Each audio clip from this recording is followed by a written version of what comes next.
Hello दोस्तों, नमस्ते। स्वागत है आप लोगों का हमारे यूट्यूब चैनल हिंदी स्टोरी में।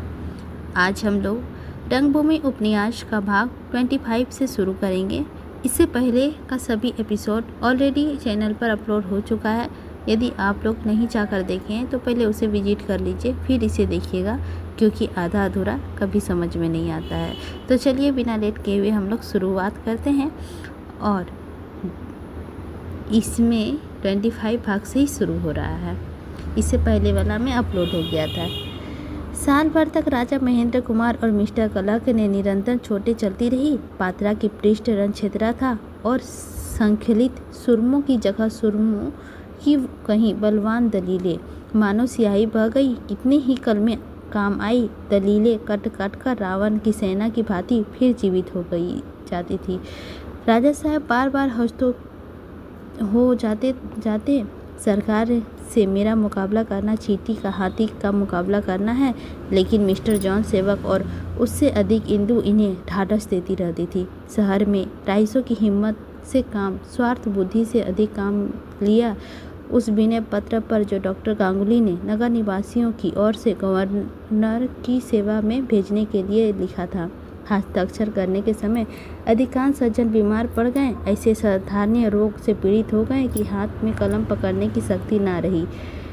कोई तीर्थ यात्रा करने चला गया, कोई किसी परमावश्यक काम से कहीं बाहर रवाना हो गया। जो गिने गिनाए लोग कोई हीला ना कर सके, वे भी हस्ताक्षर करने के बाद मिस्टर कलक से क्षमा प्रार्थना कर आए। हुजूर, न जाने उसमें क्या लिखा था। हमारे सामने तो केवल सादा कागज आया था। हमने यही कहा गया कि यह पानी का मसरूल हटाने का दस्तखत है। हमें मालूम होता है कि उस पत्र के पीछे हुजूर की शिकायत लिखी जाएगी, तो हम भूलकर भी कलम ना उठाते। हाँ, जिन महान अनुभवों ने सिगरेट कंपनी के हिस्से लिए थे, वह विवश होकर हस्ताक्षर करने पड़े। हस्ताक्षर करने वालों की संख्या यद्यपि बहुत न थी, पर डॉक्टर गांगुली के वैद्यापक सभा में सरकार के प्रश्न करने के लिए एक बहाना मिल गया।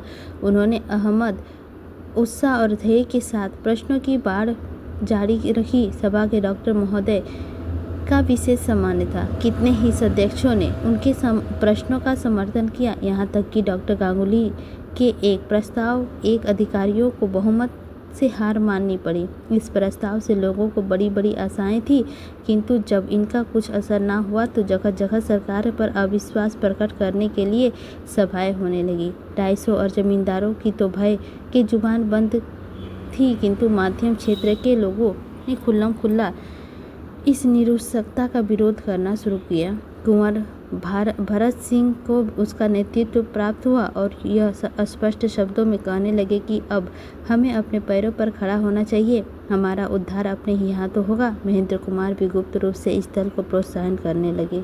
डॉक्टर गांगुली के बहुत कुछ आश्वासन देने पर भी शासकों पर उन्हें अश्रद्धा हो गई। निराशा निर्बलता से उत्पन्न होती है, पर उसके गर्व से शक्ति की जन्म होती है। रात के 9 बज गए थे। विनय सिंह को कारावास दंड का समाचार पाकर कुंवर साहब की अपने हितैषियों की इस स्थिति पर विचार करने के लिए आमंत्रित किया था। डॉक्टर गांगुली, जॉन सेवक, प्रभु सेवक, राजा महेंद्र कुमार और कई अन्य सज्जन आए हुए थे। इंदु भी राजा साहब के साथ आई थी और अपनी माता से बातें कर रही थी। कुंवर साहब ने नेकराम को बुला भेजा था और वह अपने कमरे के द्वार पर बैठे हुए तंबाकू मल रहे थे। महेंद्र कुमार बोले, रियासतों पर सरकार का बड़ा दबाव है। वे अपंग है और सरकार के इशारे पर चलने के लिए मजबूर है। भरत सिंह ने राजा साहब का खंडन किया, जिससे किसी का उपकार ना हो और उसके व्यक्तित्व का आधार ही उपकार पर हो। उसका निशान जितना जल्द मिट जाए उतना ही अच्छा। विदेशियों के हाथों में अन्याय का यंत्रा बढ़कर जीवित रखने से तो मर जाना ही उत्तम है। डॉक्टर गांगुली, वहाँ के हकीम लोग खुद परित है। डरता है कि रियासत का स्वाधीन विचारों का प्रचार हो जाएगा तो हम प्रजा को कैसे लूटेगा। राजा मनसद लगाकर बैठा रहता है, उसका नौकर चाकर मनमाना राज करता है। जॉन सेवक ने पक्षपात रहित होकर कहा, राजा किसी रियासत को अन्याय करने के लिए मजबूर नहीं करता। हाँ, चूँकि वह अशक्त है, अपनी रक्षा आप नहीं कर सकता, इसीलिए ऐसे कामों की जरूरत से ज़्यादा तत्पर हो जाती है, जिससे सरकार का प्रश्न होने का उन्हें विश्वास होता है। भगत सिंह विनय इतना निर्मल सुशील सुधीर है कि आप लोगों से छिपा नहीं। मुझे उसका विश्वास ही नहीं हो सकता कि इस जात में किसी की अहमियत हो सकता है। प्रभु सेवक कुंवर साहब के मुंह लगे हुए थे। अब तक जौन सेवक का भय से ना बोले थे, पर अब ना रहा गया। बोले क्यों? क्या पुलिस से चोरों का अहित नहीं होता? क्या साधुओं से दुर्जनों का अहित नहीं होता? और फिर गौ जैसे पशु से हिंसा करने वाले संसार में ही नहीं है। विनय ने दरिद्र किसान की सेवा करनी चाहिए थी। उसी ने यह उन्हें उपकार मिला है। प्रजा की सहन शक्ति की उसे कोई सीमा नहीं होनी चाहिए। उसकी अवहेलना करके कानून ही नहीं रह जाता। उस समय उस कानून का भंग करना ही प्रत्येक विचारशील प्राणी का कर्तव्य हो जाता है।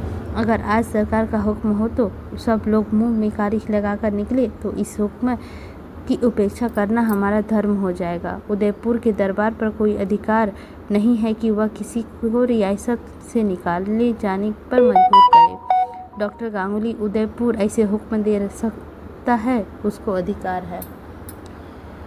प्रभु सेवक मैं स्वीकार नहीं करता। जिस आज्ञा का आधार केवल पशु बल हो, उसका पालन करना अवश्य नहीं। अगर उदयपुर में कोई उत्तरदायित्वपूर्ण सरकार होती और वह बहुमत से यह हुक्म देती तो दूसरी बात थी, लेकिन जबकि प्रजा के कभी दरबार की इच्छा ही नहीं की, बल्कि वह विनय सिंह पर जान देती है, तो केवल अधिकारियों की स्वेच्छा हमको अपनी आज्ञा का पालन करने के लिए बाध्य नहीं कर सकती। राजा साहब ने इधर उधर भीत नेत्रों से देखा तो यहाँ कोई मेरा शत्रु नहीं बैठा हुआ था। जौन सेवक भी तैयारियां बदलने लगे। डॉक्टर गांगुली हम दरबार से लड़ नहीं सकता। प्रभु सेवक प्रजा को अपने सतत्व की रक्षा के लिए उत्तेजित हो तो कर सकते हैं। भगत सिंह इसका परिणाम विद्रोह के सिवा और क्या हो सकता है? और विद्रोह का दमन करने के लिए दरबार सरकार का सहायता लेगा। हजारों बेकसों का खून हो जाएगा। प्रभु सेवक जब हम तक खून से डरते रहेंगे, हमारे सतत्व भी हमारे पास आने से डरते रहेंगे। अपनी रक्षा भी खून से ही होगी। रणनीति की क्षेत्र समर क्षेत्रा का कम भयानक नहीं होती। उसमें उतरकर रक्तपात से डरना का पुरुषता है। जॉन सेवक ने अब जब तना हुआ तो बोले, जैसे भाव के युवकों को ऐसे गहन राजनीतिक विषयों के कुछ करने का पहले ही शब्दों का खूब तोल लेना चाहिए। यह अवसर शांत और शिथिल विचार के काम लेने का है। प्रभु सेवक ने दबी जवान से कहा, मानो मन में यह कह रहा है, शीतल विचार कायरता का दूसरा नाम है। डॉक्टर गांगुली मेरे विचार में भारतीय सरकार का सेवा में डेपुटेशन जाना चाहिए। भरत सिंह सरकार हम कह देंगे, हमें दरबार के आंतरिक विषय में दखल लेने के अधिकार नहीं। महेंद्र कुमार दरबार ही के पास क्यों ना डेपुटेशन भेजा जाए। जॉन सेवक हाँ, यही मेरी भी सलाह है। राज्य के विरोध आंदोलन करना राज्य को निर्बल बना देता है और प्रजा को उदंड। राज्य प्रभुत्व का प्रत्येक दशा में अक्षुण्ण रहना आवश्यक है, अन्यथा उसका फल वही होगा जो आज साम्यवाद का व्यापक रूप धारण कर रहा है। संसार में 3 दशाब्दियों तक जनवाद का परीक्षा की और अंत में हताश हो गया। आज समस्त संसार जनवाद के आतंक से पीड़ित है। हमारा परम सौभाग्य है कि अग्नि ज्वाला अभी तक हमारे देश में नहीं पहुंची और हमें यत्न करना चाहिए कि उसके भविष्य में भी निशंक रहे। कुंवर भरत सिंह जनवाद के बड़े पक्षपाती थे। बड़े सिद्धांत में खंडन होते देखकर बोले, फूस का झोपड़ा बनाकर आप अग्नि ज्वाला का निशंक रह ही नहीं सकते। बहुत संभव है कि ज्वाला का बाहर से ना आने पर भी घर पर ही एक चिंगारी उड़कर उस पर गिर पड़े। आप झोपड़ी में रहिए ही क्यों। जनवाद आदर्श व्यवस्था ना हो, पर संसार अभी उसके उत्तम कोई शासन विधान नहीं निकाल सकता है। खैर, जब यह सिद्ध हो गया कि हम दरबार पर कोई असर नहीं डाल सकते हैं, तो सब्र करने के सिवा और क्या किया जा सकता है। मैं राजनीतिक विषयों के अलग रहना चाहता हूँ, क्योंकि उसमें कोई फायदा नहीं। स्वाधीनता का मूल्य रक्त है, हम उसमें उनके देने की शक्ति नहीं है, तो व्यर्थ ही कमर क्यों बांधो, पैतौरे क्यों बदले, ताल क्यों ठोकें। उदासीनता ही हमारा कल्याण है। प्रभु सेवक यह तो बहुत मुश्किल है। आँख अपना घर लूटते देखूं तो मुंह ना खोलूं। भगत सिंह हाँ, बहुत मुश्किल है, पर अपनी वृत्तियों को साधना पड़ेगा। उसका यही उपाय है कि हम कुल्हाड़ियों को भेंट ना बने, भेंट हम कुल्हाड़ियों की मदद ना करें तो कुल्हाड़ी कठोर और तेज होने पर भी हमें बहुत हानि नहीं पहुंचा सकती। यह हमारे लिए घोर लज्जा की बात है। हम शिक्षा, ऐश्वर्य और धन के बल पर शासकों के दाहिने हाथ बनकर प्रजा का गला काटे और उस बात पर गर्व करें कि हम हकीम हैं। जॉन सेवक। शिक्षित वर्ग सदैव के राज्य में आश्रित रहा है और रहेगा। राज्य विमुख होकर वह अपना अस्तित्व नहीं मिटा सकता। भरत सिंह। यही तो सबसे बड़ी विपत है। शिक्षित वर्ग जब तक शासनों का आश्रित रहेगा, हम अपने लक्ष्य में जो भर भी निकट ना पहुँच सकेंगे। उसे अपने लिए थोड़े बहुत दिनों के लिए कोई दूसरा ही अवलंबन खोजना पड़ेगा। राजा महेंद्र सिंह बंगले झाँक रहे थे। यहाँ से शिक्षक जाने का कोई मौका ना मिला। इस वाद विवाद का अंत करने के इरादे से बोले, आप लोग ने क्या निश्चय किया? दरबार की सेवा में डेपुटेशन भेजा जाए? डॉक्टर गांगुली, हम खुद जाकर विनय को छुड़ा जाएंगे। भरत सिंह। अगर वादित है कि प्राण याचना करनी है तो चुप रहना ही अच्छा, कम से कम बात तो बनी रहेगी। डॉक्टर गांगुली। फिर वही चेयरमैन की बात, हम विनय को समझाकर उसे यहाँ आने के लिए राजी कर लेंगे। रानी जानवी भी इधर आते हुए इस वाक्य का अंतिम शब्द सुन गए लिए गर्वपूर्वक भाव से बोली, नहीं डॉक्टर गांगुली, आप विनय पर कृपया ना कीजिए। यह उसकी परीक्षा है। इसमें आपको सहायता देना उसके भविष्य को नष्ट करना है। वह न्याय पक्ष पर है। उसे किसी से दबने की जरूरत नहीं। अगर उसे प्राण भय से यह अन्याय स्वीकार कर लिया तो सबसे पहले ही वह उसके माथे पे कलीमा का टीका लगा दूंगी। रानी ने ओजपूर्ण शब्दों से ने लगा लोगों को विस्मृतित कर दिया। ऐसा जान पड़ता था कि कोई देवी आकाश का यह संदेश सुनाने के लिए उतर आई है। एक क्षण बाद भरत सिंह ने रानी के शब्दों में भावार्थ किया, मेरे ख्याल में अभी विनय सिंह को उसी दशा में छोड़ देना चाहिए। यह उसकी परीक्षा है। मनुष्य बड़े बड़े काम जो कर सकता है वह यही कि आत्मरक्षा के लिए मर मिटे। यही मानवीय जीवन का उच्चतम उद्देश्य है। ऐसी ही परीक्षाओं में सफल होकर हमें वह गौरव प्राप्त हो सकता है कि जाति हम पर विश्वास कर सके। गांगुली, हाँ, रानी हमारी देवी है। हम उसके सामने कुछ नहीं कह सकते, पर देवी लोगों के बाद संसार वालों के व्यवहार के योग्य नहीं हो सकता। हमको पूरा आशा है कि हमारा सरकार जरूर बोलेगा। रानी सरकार का न्यायशीलता का एक दृष्टांत तो आपके सामने ही है। अगर आप उसको उस पर विश्वास हो तो मैं यही कहूँगा कि आपको कुछ दिनों के लिए औषधियों का सेवन करना पड़ेगा। गांगुली, 2-4 दिन में यह बात मालूम हो जाएगा कि सरकार को भी तो अपनी नेक नामी बदनामी का डर है। महेंद्र कुमार बहुत देर के बाद बोले, राह देखते देखते तो आंखें पथरा गई। हमारी आशा इतनी चिरंजीवी नहीं। सहसा टेलीफोन की घंटी बजी। कुंवर साहब ने पूछा, कौन महाशय हैं? मैं हूँ प्राणनाथ। मिस्टर कलक ने तबादला हो गया। कहा प्रोटोकॉल विभाग में जा रहे हैं। ग्रेड कम कर दिया गया है।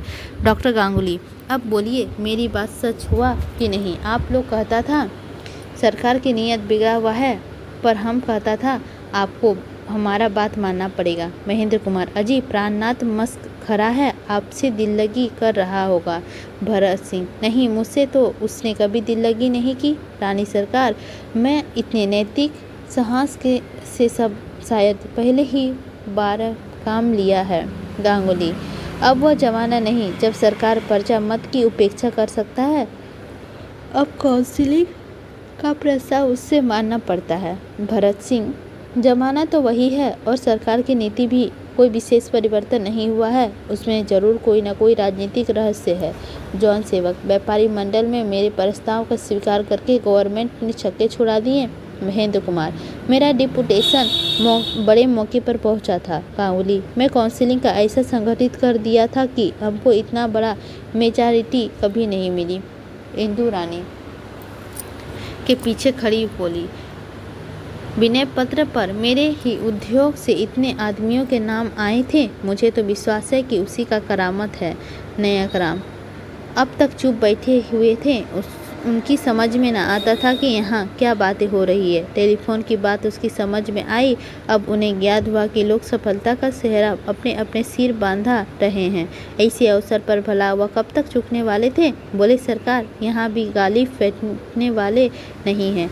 सिविल सर्जन के कान में यह बात डाल दी जाती थी कि राजा साहब की ओर से पूरा 1000 लुटेर जवान तैयार हुआ है। उसका हुक्म बहाल ना हुआ तो खून खच्चर हो जाएगा, शहर में तूफान आ जाएगा। उन्होंने लाट साहब से यह बात जरूर ही कही होगी। महेंद्र कुमार, मैं तो समझता हूँ कि यह तुम्हारी धमकियों की ही करामत है। नायकराम, धर्मावतार धमकियों कैसी? खून की नदी बह जाती। आपका ऐसा अकबाल है कि चाहूँ तो एक बार शहर लुटवा दो, ये लाल सफ़ेद खड़े मुंह ताकते रह जाएं। प्रभु सेवक ने हास्य भाव से कहा, सच पूछिए तो उस कविता का फल है जो मैंने हिंदुस्तान रिव्यू में लिखी है। रानी ने, प्रभु तुमने तो यह शपथ खूब लगाई। डॉक्टर गांगुली अपना सिर सुला रहे हैं। क्यों डॉक्टर, बैठी या नहीं? एक तुच्छ सफलता पर आप लोग इतने फूले नहीं समाते। इसे विजय ना समझिए, ये वास्तव में पराजय है जो आपको अपने अभीष्ट के कोसों दूर हटा देती है, आपके गले में फंदे को और भी मजबूत कर देती है। बाजे वाले सर्दी में बाजे का आग से सेकते हैं केवल इसीलिए कि उसमें से कर्ण मधुर स्वर्ग निकले। आप लोग भी सेके जा रहे हैं। आप चोटों के लिए पीठ मजबूत कर लीजिए। यह कहती हुई जानवी अंदर चली गई, पर उसके जाते ही यह तिरस्कार का असर भी हो जाता रहा। लोग फिर वही राग अपनाने लगे। महेंद्र कुमार, क्लर्क महोदय को याद करोगे कि किसी से पाला पड़ा था? गांगुली, अब तो उसकी कौन इनकार कर सकता है? ये लोग कितने न्यायप्रिय होते हैं। जॉन सेवक, अब जरा उस अंधों की भी खबर लेनी चाहिए। नायकराम साहब, उसको हार जीत का कोई कम नहीं। उसकी ज़मीन 10 गुनी भी मिल जाए तो भी वह इसी तरह रहेगा। जॉन सेवक, मैं कल ही मिल कर काम लगा दूंगा। जरा मिस्टर क्लर्क को भी देख लूँ। महेंद्र कुमार, मैं तो अभिनंदन पत्र ना दूंगा, उसकी तरफ से कोशिश तो होगी, पर बोर्ड का बहुमत मेरे साथ है। गांगुली, ऐसा हकीम लोग को अनुवादन पत्र देने का काम नहीं। महेंद्र कुमार के पेट में चूहे दौड़ रहे थे कि इंदु ने भी इस सुख संवाद की बातें करूं। यूँ तो बहुत ही गंभीर पुरुष थे, पर विजय से बोलोचित गुस्सा का विफल कर रहा था। एक नशा सा छाया हुआ था। रानी के जाने में जरा देर बाद वह विचलित मुख प्रसन्न चिंता अगाध भाव से अखते गर्व का मस्तक उठाए अंदर दाखिल हुए। इंदु रानी के पास बैठी हुई खड़ी थी। खड़ी होकर बोली, अहीर साहब, बहादुर का बोरिया बांधना संभालना पड़ा ना? महेंद्र कुमार सिंह रानी के सामने अपना पुस्तित आनंद ना होकर प्रकट कर सका। बोले, हाँ, अब तो टालना ही पड़ेगा। इंदु, अब कल मैं ही लेडी साहब के कुशल समाचार पूछूंगी। जो धरती पर पाँव ना रखती थी, उस अपने आगे किसी को कुछ ना समझती थी, बुलाकर दावत करो। महेंद्र कुमार, अब कभी भी आएंगे और ज़रूरत ही क्या है? इंदु, ज़रूरत क्यों नहीं? छपेगी तो सिर तो नीचा हो जाएगा। ना आएगी ना सही। अम्मा अपने तो देखा है, सोफिया पहले कितनी नर्म और मिलनसार थी, लेकिन क्लर्क से विवाह की बातचीत होते ही मिजाज आसमान पर चढ़ गया। रानी ने गंभीर भाव से बोला,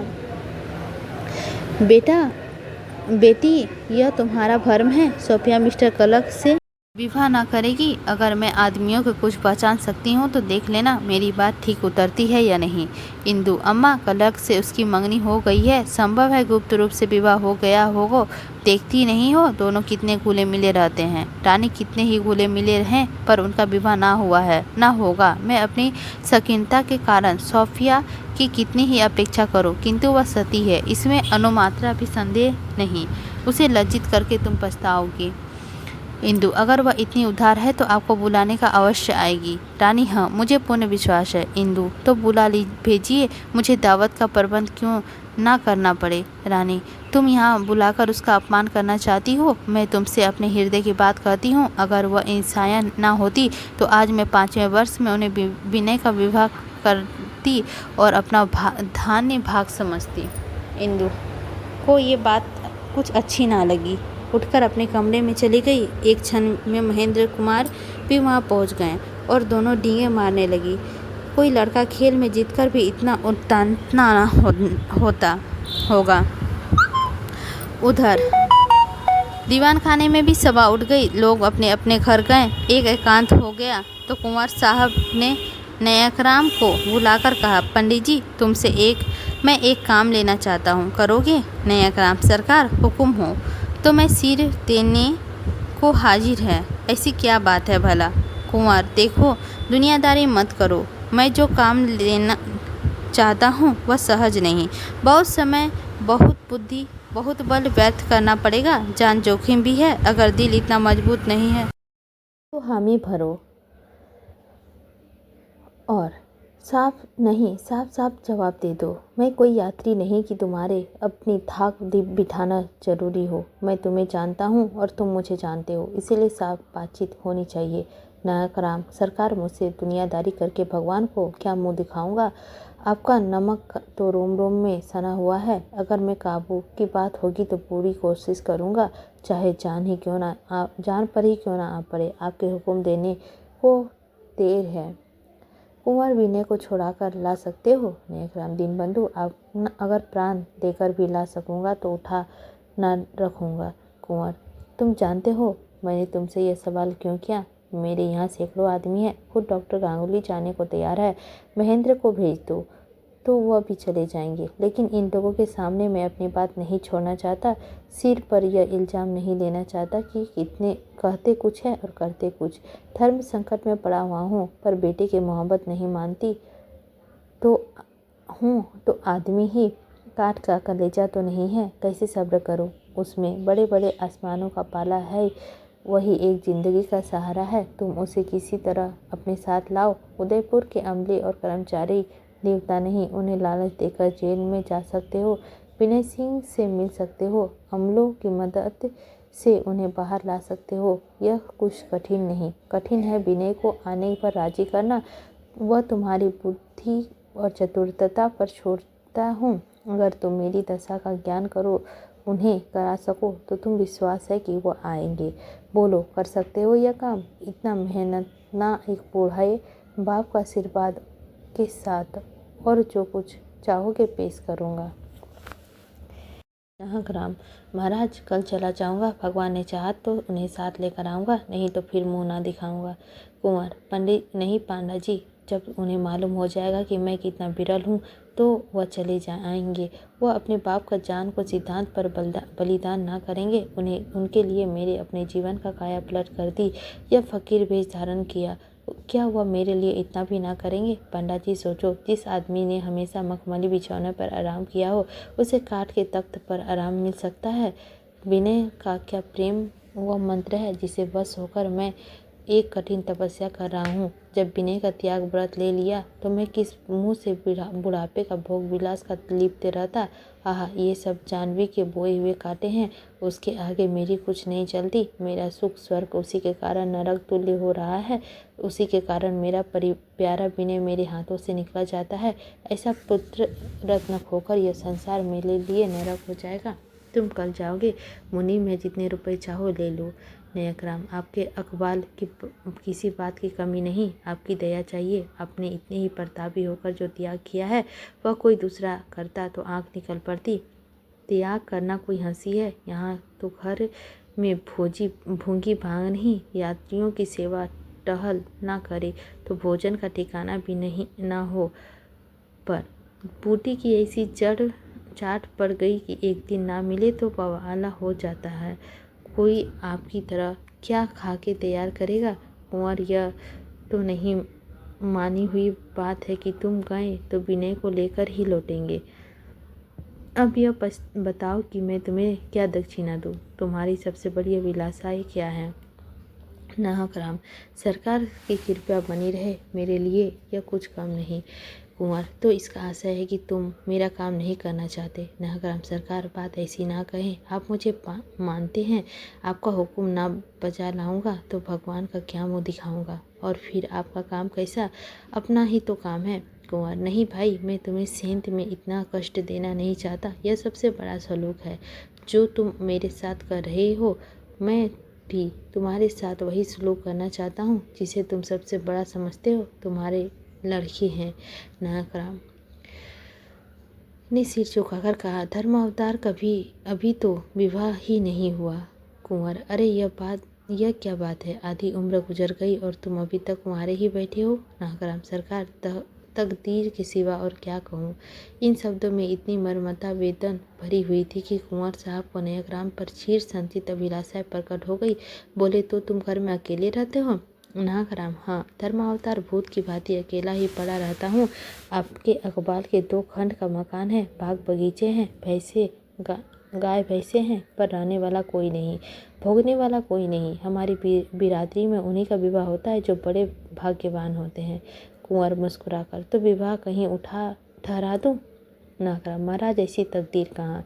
कुंवर, तकदीर मैं बना दूंगा, मगर यह खेद तो नहीं कि कन्या बहुत ऊंचे कुल की हो। नायकराम, दीनबंधु, कन्याओं के लिए ऊंचा नीचा कुल नहीं देखा जाता। कन्या और गौ तो पवित्र है, ब्राह्मण के घर आकर भी वह पवित्र हो जाती है। फिर जिसमें दान दिया, संसार भर के पाप हजम किया, तो फिर औरत का क्या बात है। जिसका विवाह नहीं हुआ, सरकार उसकी जिंदगी 2 कौड़ी की। कुंवर, अच्छी बात है, ईश्वर ने चाहा तो फिर लौटते ही दूल्हा बनोगे। तुमने पहले कभी सोचा ही नहीं। नागराम, सरकार, यह बात आपसे क्या कहता। आपने हेलिया मेलिया के सिवा और किसी का चर्चा नहीं की। कहते लाज आती है, जो सुनेगा वह समझेगा इसमें कोई न कोई ऐब जरूर है। कोई बार लापरवाही की बातों में आकर सैकड़ों रुपए गंवाए। अब किसी से नहीं कर सकता, भगवान के आश्रय बैठा हूँ। कुंवर, तो कल किस गाड़ी में जाओगे? नागराम, हुजूर, डाक से चला जाऊँगा। कुंवर, ईश्वर करे जल्द लौटो, मेरी आंखें तुम्हारी ओर रहेगी, यह लो खर्च के लिए लेते जाओ। यह कहकर कुंवर साहब ने मुनीम को बुलाकर उसके कान में कुछ कहा। मुनीम ने नायकराम को अपने साथ आने का इशारा किया और अपने गद्द पे बैठाकर बोले, बोलो, कितना हमारा कितना तुम्हारा? नायकराम, यह क्या भी कोई दक्षिणा है? मुनीम, रकम तो तुम्हारे हाथ जाती है। नायकराम, मेरे हाथ में नहीं आती, विनय सिंह के पास भेजी जा रही है। बच्चा मुसीबत में मालिक का नमक हरामी करते हो, उसके ऊपर से विपद पड़ी है और तुम्हें अपना घर भरने का धुन है। तुम जैसे लालचियों को ऐसी जगह मारे जहाँ पानी न मिले। मुनीम ने लज्जित होकर नोटों की एक पुलिंदा नागराम को दे दिया। नागराम ने गिनकर नोटों में कमर बांधा और मुनीम को बोले, मेरी कुछ दक्षिणा दिलवाते हो? मुनीम, कैसी दक्षिणा? नागराम,